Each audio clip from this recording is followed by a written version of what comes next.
हर हर महादेव। हर हर महादेव।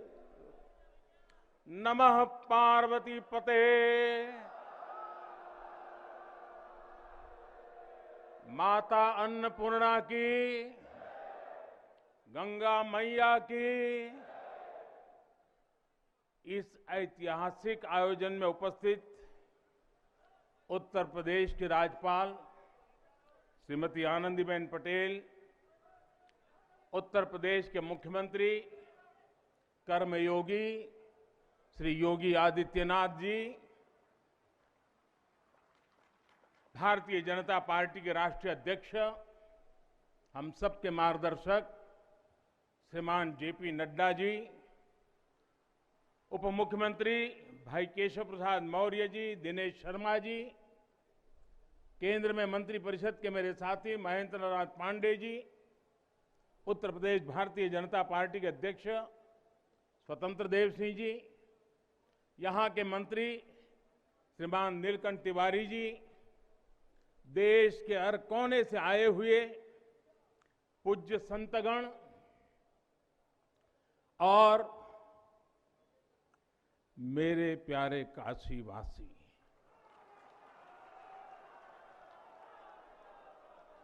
और देश विदेश से इस अवसर के साक्षी बन रहे सभी श्रद्धालु साथीगण, काशी के सभी बंधुओं के साथ बाबा विश्वनाथ के चरणों में हम शीश नवावत है। माता अन्नपूर्णा के चरणन का बार बार वंदन करत है। अभी मैं बाबा के साथ साथ नगर कोतवाल काल भैरव जी के दर्शन करके ही आ रहा हूं। देशवासियों के लिए उनका आशीर्वाद लेकर आ रहा हूं। काशी में कुछ भी खास हो, कुछ भी नया हो, तो सबसे पहले उनसे पूछना आवश्यक है। मैं काशी के कोतवाल के चरणों में भी प्रणाम करता हूं। गंगा तरंग रमणीय जटा कलापम, गौरी निरंतर विभूषित वाम भागम, नारायण प्रिय मनंग मदापहारम, वाराणसी पुरपतिम भज विश्वनाथम।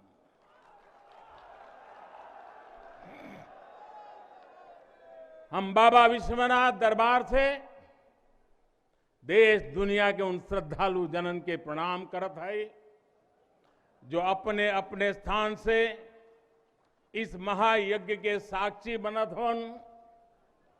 हम आप सब काशीवासी लोगन के प्रणाम करत है, जिनके सहयोग से इस शुभ घड़ी आयल है।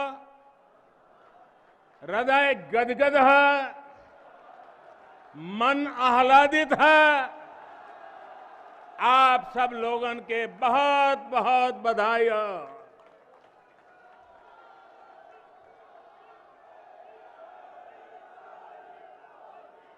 साथियों, हमारे पुराणों में कहा गया है कि जैसे ही कोई काशी में प्रवेश करता है, सारे बंधनों से मुक्त हो जाता है। भगवान विश्वेश्वर का आशीर्वाद,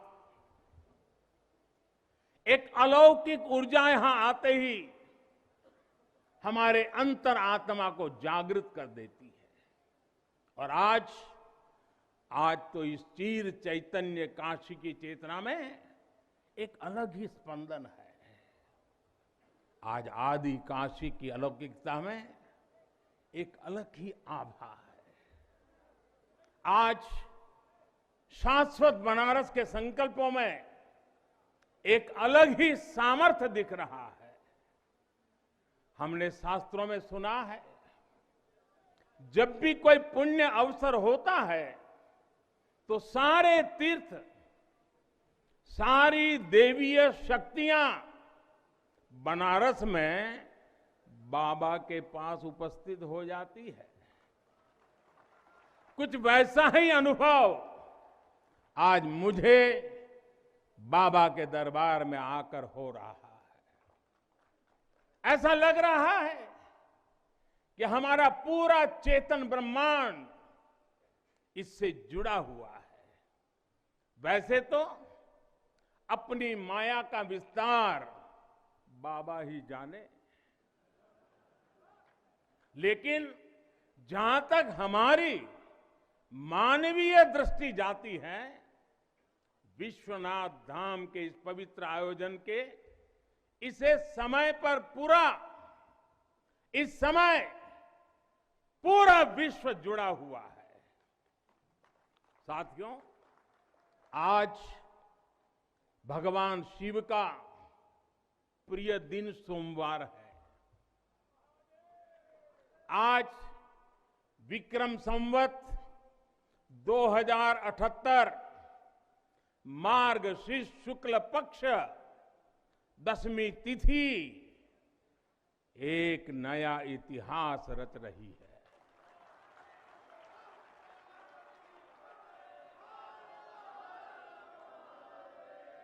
और हमारा सौभाग्य है कि हम इस तिथि के साक्षी बन रहे हैं। आज विश्वनाथ धाम अकल्पनीय अनंत ऊर्जा से भरा हुआ है। उसका वैभव विस्तार ले रहा है। इसकी विशेषता आसमान छू रही है। यहां आसपास जो अनेक प्राचीन मंदिर लुप्त हो गए थे, उन्हें भी पुनः स्थापित किया जा चुका है। बाबा अपने भक्तों की सदियों की सेवा से प्रसन्न हुए हैं, इसलिए उन्होंने आज के दिन का हमें आशीर्वाद दिया है। विश्वनाथ धाम का ये पूरा नया परिसर एक भव्य भवन भर नहीं है, ये प्रतीक है हमारे भारत की सनातन संस्कृति का। ये प्रतीक है हमारी आध्यात्मिक आत्मा का। ये प्रतीक है भारत की प्राचीनता का, परंपराओं का, भारत की ऊर्जा का, गतिशीलता का। आप यहां जब आएंगे तो केवल आस्था के ही दर्शन होंगे ऐसा नहीं है। आपको यहां अपने अतीत के गौरव का एहसास भी होगा। कैसे प्राचीनता और नवीनता एक साथ सजीव हो रही है, कैसे पुरातन की प्रेरणाएं भविष्य को दिशा दे रही हैं, इसके साक्षात दर्शन विश्वनाथ धाम। साथियों, जो मां गंगा उत्तर वाहिनी होकर बाबा के पांव पखारने काशी आती है, वो मां गंगा भी आज बहुत प्रसन्न होगी। अब जब हम भगवान विश्वनाथ के चरणों में प्रणाम करेंगे, ध्यान लगाएंगे, तो मां गंगा को स्पर्श करती हुई हवा हमें स्नेह देगी, हमें आशीर्वाद देगी। और जब मां गंगा उन्मुक्त होगी, प्रसन्न होगी, तो बाबा के ध्यान में हम गंग तरंगों की कलकल, गंग तरंगों की कलकल का दैवीय अनुभव भी कर सकेंगे। बाबा विश्वनाथ सबके हैं, मां गंगा सबकी है। उनका आशीर्वाद सबके लिए है, लेकिन समय और परिस्थितियों के चलते बाबा और मां गंगा की सेवा की यह सुलभता मुश्किल हो चली थी। यहां हर कोई आना चाहता था, लेकिन रास्तों और जगह की कमी हो गई थी। बुजुर्गों के लिए, दिव्यांगों के लिए यहां आने में बहुत कठिनाई होती थी। लेकिन अब विश्वनाथ धाम परियोजना के पूरा होने से यहां हर किसी के लिए पहुंचना सुगम हो गया है।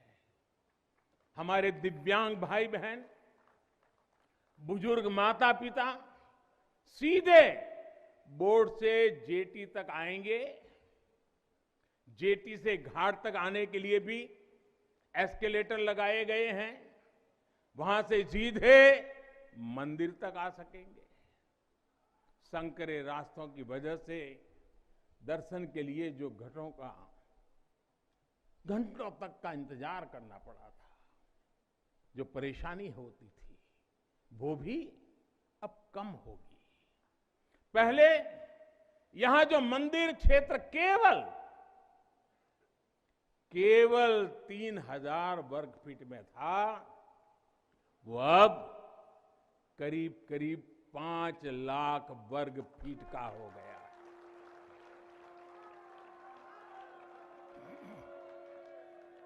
अब मंदिर और मंदिर परिसर में 50, 60, 70 हजार श्रद्धालु आ सकते हैं। यानी पहले मां गंगा का दर्शन स्नान और वहां से सीधे विश्वनाथ धाम, यही तो है। हर हर महादेव। साथियों, जब मैं बनारस आया था तो एक विश्वास लेकर आया था। विश्वास अपने से ज्यादा बनारस के लोगों पर था, आप पर था। आज हिसाब किताब का समय नहीं है, लेकिन मुझे याद है तब कुछ ऐसे लोग भी थे जो बनारस के लोगों पर संदेह करते थे। कैसे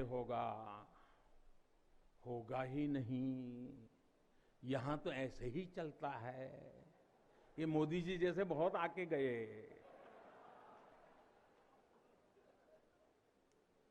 मुझे आश्चर्य होता था कि बनारस के लिए ऐसी ही धारणाएं बना ली गई थी, ऐसे तर्क दिए जाने लगे थे। ये जड़ता बनारस की नहीं थी, हो भी नहीं सकती थी। थोड़ी बहुत राजनीति थी, थोड़ा बहुत कुछ लोगों का निजी स्वार्थ, इसलिए बनारस पर आरोप लगाए जा रहे थे। लेकिन काशी तो काशी है। काशी तो अविनाशी है। काशी में एक ही सरकार है।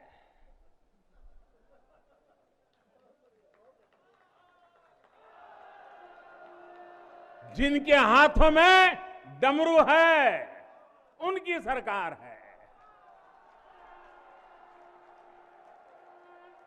जहां गंगा अपनी धारा बदलकर बहती हो, उस काशी को भला कौन रोक सकता है।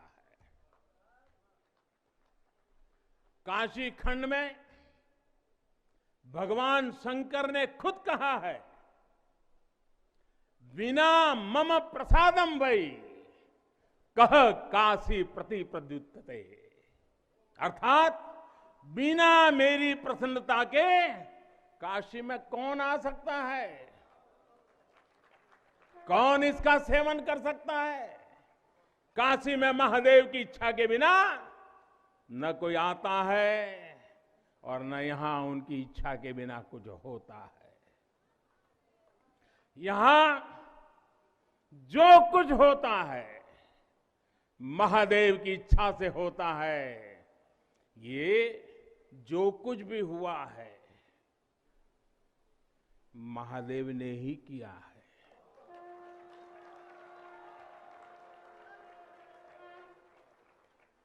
ई विश्वनाथ धाम तो बाबा आपन आशीर्वाद से बनेले हुअन। उनकर इच्छा के बिना का कोई पत्ता हिल सकेला? कोई कितना बड़ा हवे तो अपने घरे का होइए, ऊ बोलिए तबे कोई आ सकेला, कुछ कर सकेला। साथियों, बाबा के साथ अगर किसी और का योगदान है तो वो बाबा के गणों का है। बाबा के गण यानी हमारे सारे काशीवासी जो खुद महादेव के ही रूप है। जब भी बाबा को अपनी शक्ति अनुभव करानी होती है वो काशी वासियों का माध्यम ही बना देते हैं। फिर काशी करती है और दुनिया देखती है। इदम शिवाय इदम नमः, इदम शिवाय इदम नमः। भाई और बहनों, मैं आज अपने हर उस श्रमिक भाई बहनों का भी आभार व्यक्त करना चाहता हूं जिसका पसीना इस भव्य परिसर के निर्माण में बहा है। कोरोना के इस विपरीत काल में भी उन्होंने यहां पर काम रुकने नहीं दिया। मुझे अभी अपने इस श्रमिक साथियों से मिलने का अवसर मिला, उनके आशीर्वाद लेने का सौभाग्य मिला। हमारे कारीगर, हमारे सिविल इंजीनियरिंग से जुड़े लोग, प्रशासन के लोग, वो परिवार जिनके यहां घर हुआ करते थे, मैं सभी का अभिनंदन करता हूं। और इन सबके साथ मैं यूपी सरकार, हमारे कर्मयोगी मुख्यमंत्री योगी आदित्यनाथ जी का भी और उनकी पूरी टीम का भी अभिनंदन करता हूं जिन्होंने काशी विश्वनाथ धाम परियोजना को पूरा करने के लिए दिन रात एक कर दिया। साथियों, हमारी इस वाराणसी ने युगों को जिया है, इतिहास को बनते बिगड़ते देखा है।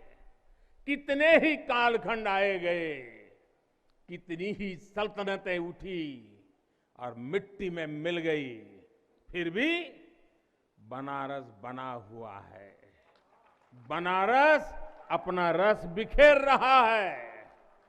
बाबा का ये धाम शाश्वत ही नहीं रहा है, इसके सौंदर्य ने भी हमेशा संसार को आश्चर्यचकित और आकर्षित किया है। हमारे पुराणों में प्राकृतिक आभा से घिरी काशी के ऐसे ही दिव्य स्वरूप का वर्णन किया गया है। अगर हम ग्रंथों को देखेंगे, शास्त्रों को देखेंगे, इतिहासकारों ने भी वृक्षों, सरोवरों, तालाबों से घिरी काशी के अद्भुत स्वरूप का बखान किया है। लेकिन समय कभी एक जैसा नहीं रहता। आतताइयों ने इस नगरी पर आक्रमण किए, इसे ध्वस्त करने के प्रयास किए। औरंगजेब के अत्याचार, उसके आतंक का इतिहास साक्षी है। जिसने सभ्यता को तलवार के बल पर बदलने की कोशिश की, जिसने संस्कृति को कट्टरता से कुचलने की कोशिश की, लेकिन इस देश की मिट्टी बाकी दुनिया से कुछ अलग है। यहां अगर औरंगजेब आता है तो शिवाजी भी उठ खड़े होते हैं। अगर कोई सालार मसूद इधर बढ़ता है तो राजा सुहेलदेव जैसे वीर योद्धा उसे हमारी एकता की ताकत का एहसास करा देते हैं। और अंग्रेजों के दौर में भी वॉरेन हेस्टिंग का क्या हाल काशी के लोगों ने किया था। ये तो काशी के लोग समय समय पर बोलते रहते हैं और काशी की जुबान पे निकलता है, घोड़े पर हौदा और हाथी पर जिन जान लेकर भागल वॉरेन हेस्टिंग। साथियों, आज समय का चक्र देखिए, आतंक के वो पर्याय इतिहास के काले पन्नों तक सिमट कर रह गए हैं और मेरी काशी आगे बढ़ रही है, अपने गौरव को फिर से नई भव्यता दे रही है। साथियों, काशी के बारे में मैं जितना बोलता हूं उतना डूबता जाता हूं, उतना ही भावुक हो जाता हूं। काशी शब्दों का विषय नहीं है, काशी संवेदनाओं की सृष्टि है। काशी वो है जहां जागृति ही जीवन है। काशी वो है जहां मृत्यु भी मंगल है। काशी वो है जहां सत्य ही संस्कार है। काशी वो है जहां प्रेम ही परंपरा है। भाइयों बहनों, हमारे शास्त्रों ने भी काशी की महिमा गाते हुए आखिर में क्या कहा? नेति नेति ही कहा है। यानी जो कहा उतना ही नहीं है, उससे भी आगे कितना कुछ है। हमारे शास्त्रों ने कहा है, शिवम ज्ञायन इति ब्रूयो, शिवः शब्दार्थ चिंतका, अर्थात शिव शब्द का चिंतन करने वाले लोग शिव को ही ज्ञान कहते हैं। इसलिए ये काशी शिवमयी है, ये काशी ज्ञानमयी है। और इसलिए ज्ञान, शोध, अनुसंधान ये काशी और भारत के लिए स्वाभाविक निष्ठा रहे हैं। भगवान शिव ने स्वयं कहा है, सर्व क्षेत्रेषु भूपृष्ठे, सर्व क्षेत्रेषु भूपृष्ठे काशी क्षेत्रम च मे वपु, अर्थात धरती के सभी क्षेत्रों में काशी साक्षात मेरा ही शरीर है।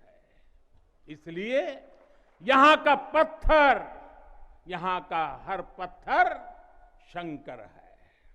इसलिए हम अपनी काशी को सजीव मानते हैं और इसी भाव से हमें अपने देश के कण कण में मातृभाव का बोध होता है। हमारे शास्त्रों का वाक्य है, दृश्यते स्वर्ग सर्वे है, काश्यम विश्वेश्वर तथा, यानी काशी में सर्वत्र हर जीव में भगवान विश्वेश्वर के ही दर्शन होते हैं। इसलिए काशी जीवत्व को सीधे शिवत्व से जोड़ती है।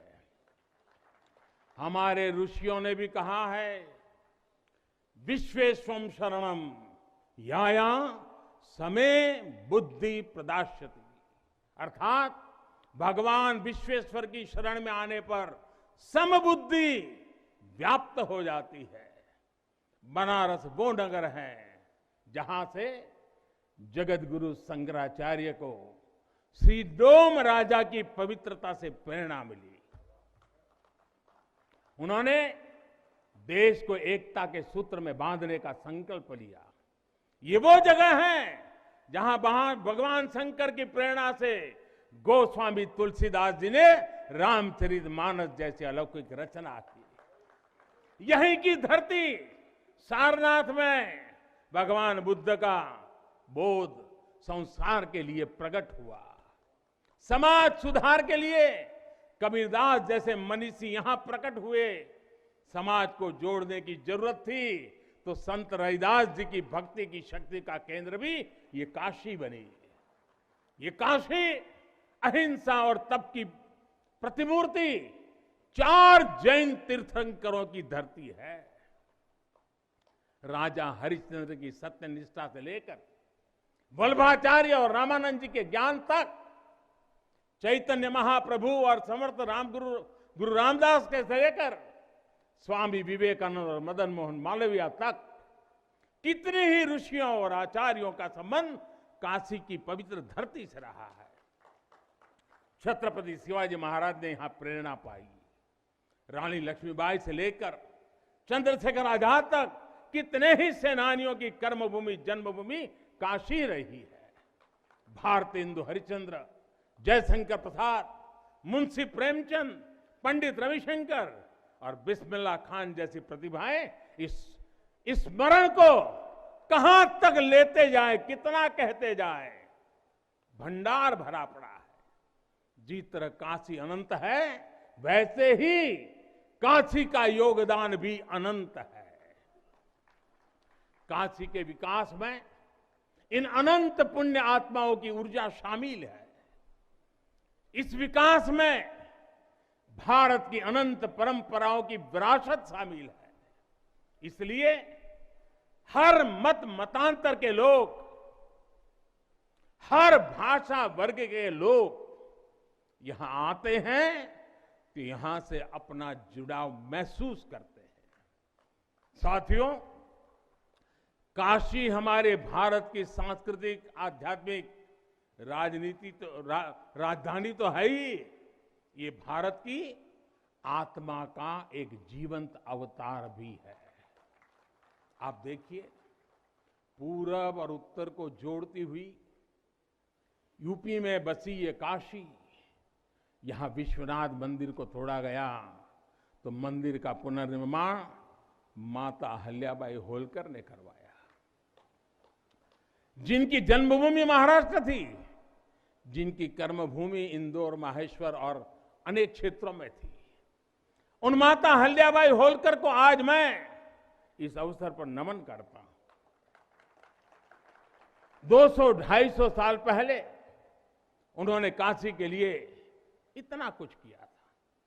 तब के बाद काशी के लिए इतना काम अब हुआ है। साथियों, बाबा विश्वनाथ मंदिर की आभा बढ़ाने के लिए पंजाब से महाराजा रणजीत सिंह ने 23 मण सोना चढ़ाया था। इसके शिखर पर सोना मढ़वाया था। पंजाब से पूज्य गुरु नानक देव जी भी काशी आए थे, यहां सत्संग किया था। दूसरे सिख गुरुओं का भी काशी से विशेष रिश्ता रहा था। पंजाब के लोगों ने काशी के पुनर्निर्माण के लिए दिल खोलकर दान दिया था। पूरब में बंगाल की रानी भवानी ने बनारस के विकास के लिए अपना सब कुछ अर्पण किया। मैसूर और दूसरे दक्षिण भारतीय राजाओं का भी बनारस के लिए बहुत बड़ा योगदान रहा है। एक ऐसा शहर है जहां आपको उत्तर, दक्षिण, नेपाली, लगभग हर तरह की शैली के मंदिर दिख जाएंगे। विश्वनाथ मंदिर इसी आध्यात्मिक चेतना का केंद्र रहा है और अब ये विश्वनाथ धाम परिसर अपने भव्य रूप में इस चेतना को और ऊर्जा देगा। साथियों, दक्षिण भारत के लोगों की काशी के प्रति आस्था, दक्षिण भारत का काशी पर और काशी का दक्षिण भारत पर प्रभाव हम सब भली भांति जानते हैं। एक ग्रंथ में लिखा है, तेनो पयाथेन कदाचनात् वाराणसीम पाप निवारणम आवादी वाणी बलिना सविष्यन विलोक्य लीला वासरे विलिप्ता। कन्नड़ भाषा में कहा गया है। यानी जब सदगुरु माधवाचार्य जी अपने शिष्यों के साथ चल रहे थे तो उन्होंने कहा था कि काशी के विश्वनाथ पाप का निवारण करते हैं। उन्होंने अपने शिष्यों को काशी के वैभव और उसकी महिमा के बारे में भी समझाया। साथियों, सदियों पहले की ये भावना निरंतर चली आ रही है। मां कवि सुब्रमण्यम भारती काशी प्रवास ने जिनके जीवन की दिशा बदल दी, उन्होंने एक जगह लिखा है, तमिल में लिखा है, काशी नगर पुलवर पेशुम उरई दान कांजी इल के पदर कोर खरुबी सेवोम। यानी काशी नगरी के संत कवि का भाषण कांचीपुर में सुनने का साधन बनाएंगे।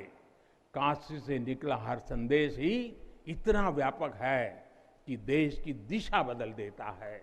वैसे मैं एक बात और कहूंगा, मेरा पुराना अनुभव है। हमारे घाट पर रहने वाले, नाव चलाने वाले कई बनारसी साथी तो, और आपने भी कभी अनुभव किया होगा, तमिल, कन्नड़ा, तेलुगु, मलयालम इतनी फराटेदार तरीके से बोलते हैं कि लगता है कि कहीं केरला, तमिलनाडु या कर्नाटक तो नहीं आ गए। अब इतना बढ़िया बोलते हैं। साथियों, भारत की हजारों सालों की ऊर्जा ऐसे ही तो सुरक्षित रही है, संरक्षित रही है। जब अलग अलग स्थानों के क्षेत्रों के सूत्र से जुड़ते हैं तो भारत एक भारत श्रेष्ठ भारत के रूप में जागृत होता है। इसलिए हमें सौराष्ट्र सोमनाथम से लेकर अयोध्या, मथुरा, माया, काशी, कांची, अवंतिका का हर दिन स्मरण करना सिखाया जाता है। हमारे यहां तो 12 ज्योतिर्लिंगों के स्मरण का ही फल बताया गया है। तस्य तस्य फल प्राप्ति ही भविष्यति न संशय।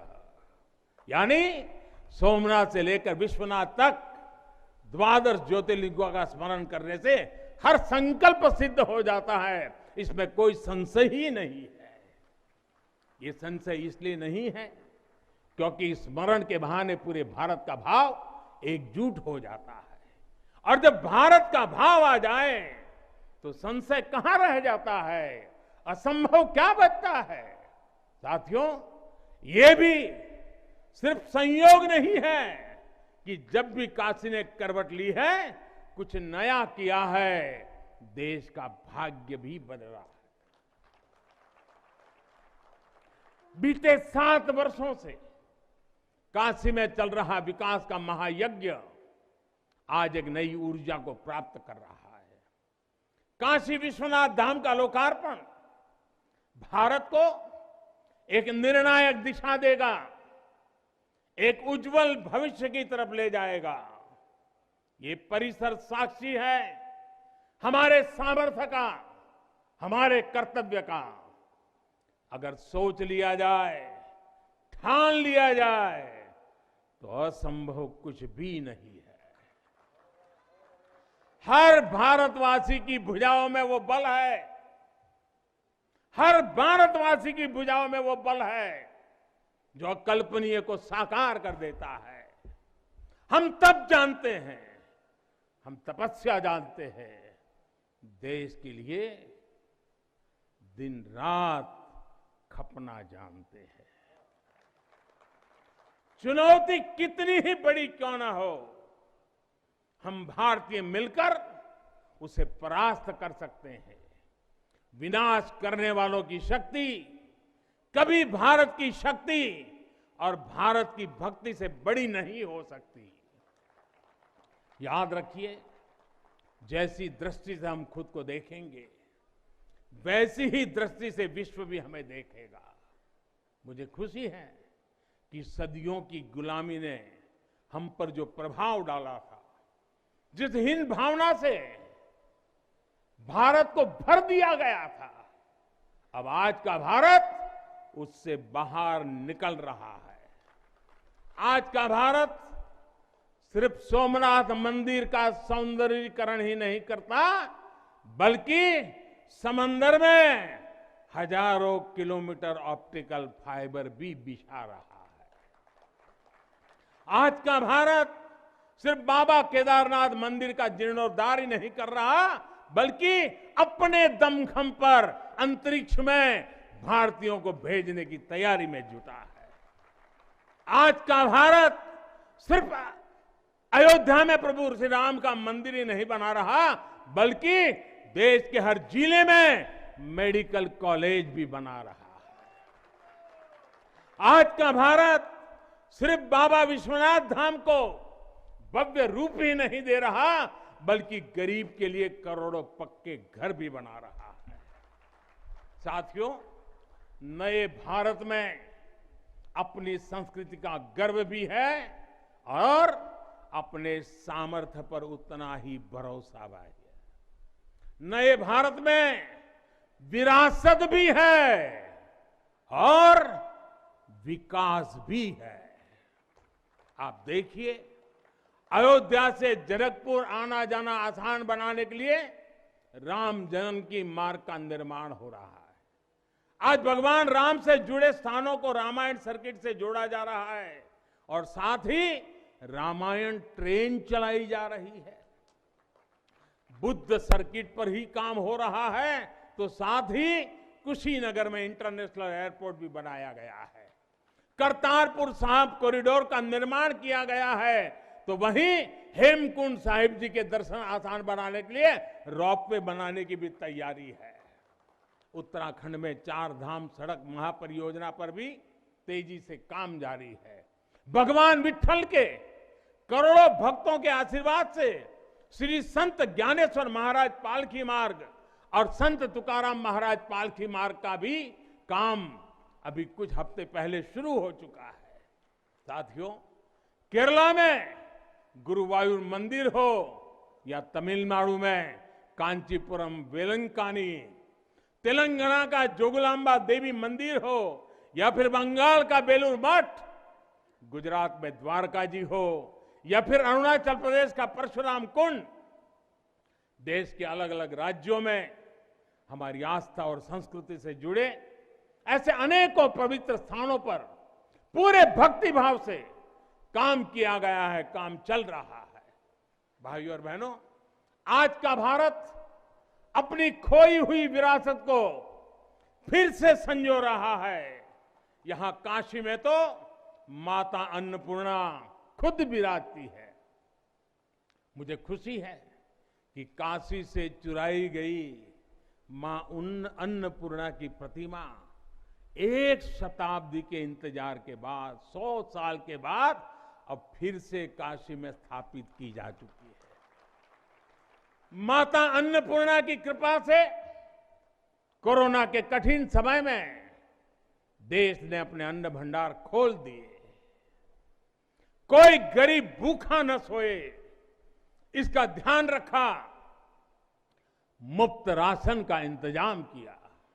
साथियों, जब भी हम भगवान के दर्शन करते हैं, मंदिर आते हैं, कई बार ईश्वर से कुछ मांगते हैं,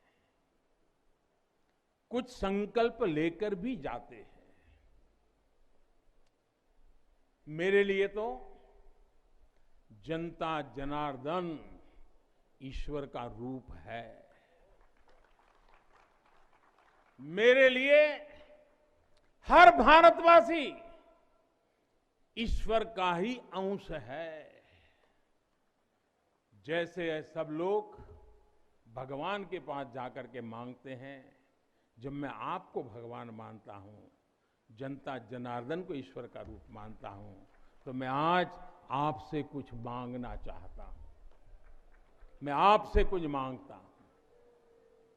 मैं आपसे अपने लिए नहीं, हमारे देश के लिए 3 संकल्प चाहता हूं।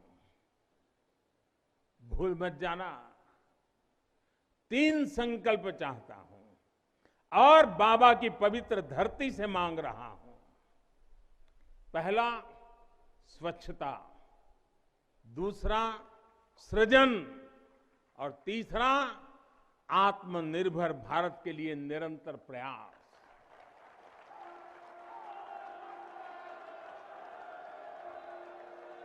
स्वच्छता जीवन शैली होती है, स्वच्छता अनुशासन होती है। ये अपने साथ कर्तव्यों की एक बहुत बड़ी श्रृंखला लेकर आती है। भारत चाहे जितना ही विकास करे, स्वच्छ नहीं रहेगा तो हमारे लिए आगे बढ़ पाना मुश्किल होगा। इस दिशा में हमने बहुत कुछ किया है, लेकिन हमें अपने प्रयासों को और बढ़ाने होंगे। कर्तव्य की भावना से भरा आपका एक छोटा सा प्रयास देश की बहुत मदद करेगा। यहां बनारस में भी, शहर में, घाटों पर स्वच्छता को हमें एक नए स्तर पर लेकर जाना है। गंगा जी की स्वच्छता के लिए उत्तराखंड से लेकर बंगाल तक कितने ही प्रयास चल रहे हैं। नमामि गंगे अभियान की सफलता बनी रहे, इसके लिए हमें सजग होकर काम करते रहना होगा। साथियों, गुलामी के लंबे कालखंड में हम भारतीयों का आत्मविश्वास ऐसा तोड़ा कि हम अपने ही सृजन पर विश्वास खो बैठे। आज हजारों वर्ष पुरानी इस काशी से मैं हर देशवासी का आह्वान करता हूं, पूरे आत्मविश्वास से सृजन करिए, इनोवेट करिए, इनोवेटिव तरीके से करिए। जब भारत का युवा कोरोना के इस मुश्किल काल में सैकड़ों स्टार्टअप बना सकता है, इतनी चुनौतियों के बीच 40 से ज्यादा यूनिकॉर्न बना सकता है, वो भी ये दिखाता है कुछ भी कर सकता है। आप सोचिए, एक यूनिकॉर्न यानी स्टार्टअप करीब करीब 7 हजार करोड़ रुपए से भी ज्यादा का है और पिछले 1-1.5 साल में बना है। इतने कम समय में यह अभूतपूर्व है। हर भारतवासी जहां भी है, जिस भी क्षेत्र में है, देश के लिए कुछ नया करने का प्रयास करेगा, तभी नए मार्ग मिलेंगे, नए मार्ग बनेंगे और हर नई मंजिल पाकर रहेंगे।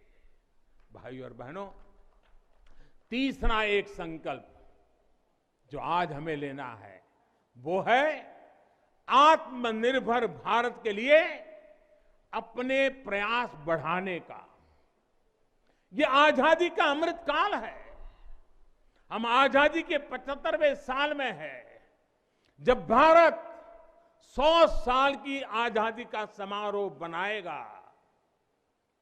तब का भारत कैसा होगा, इसके लिए हमें अभी से काम करना होगा और इसके लिए जरूरी है हमारा आत्मनिर्भर होना। जब हम देश में बनी चीजों पर गर्व करेंगे, जब हम लोकल के लिए वोकल होंगे, जब हम ऐसी चीजों को खरीदेंगे जिसे बनाने में किसी भारतीय का पसीना बहा हो, तो इस अभियान को मदद करेंगे। अमृत काल में भारत 130 करोड़ देशवासियों के प्रयासों से, सबके प्रयासों से आगे बढ़ रहा है। महादेव की कृपा से, हर भारतवासी के प्रयास से हम आत्मनिर्भर भारत का सपना सच होता देखेंगे। इसी विश्वास के साथ मैं बाबा विश्वनाथ के, माता अन्नपूर्णा के, काशी कोतवाल के और सभी देवी देवताओं के चरणों में एक बार फिर प्रणाम करता हूं। इतनी बड़ी तादाद में देश के अलग अलग कोने से पूज्य संत महात्मा पधारे हैं। यह हमारे लिए, मुझ जैसे एक सामान्य नागरिक के लिए ये सौभाग्य की पल है। मैं सभी संतों का, सभी पूज्य महात्माओं का सर झुका करके हृदय से अभिनंदन करता हूं, प्रणाम करता हूं। मैं आज सभी काशीवासियों को, देशवासियों को फिर से बधाई देता हूं, बहुत बहुत शुभकामनाएं देता हूं। हर हर महादेव, हर हर महादेव, हर हर महादेव।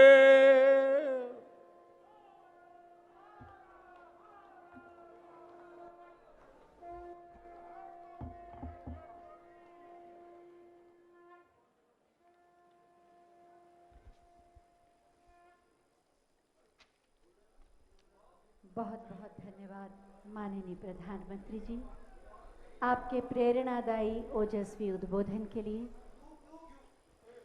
पूज्य संतों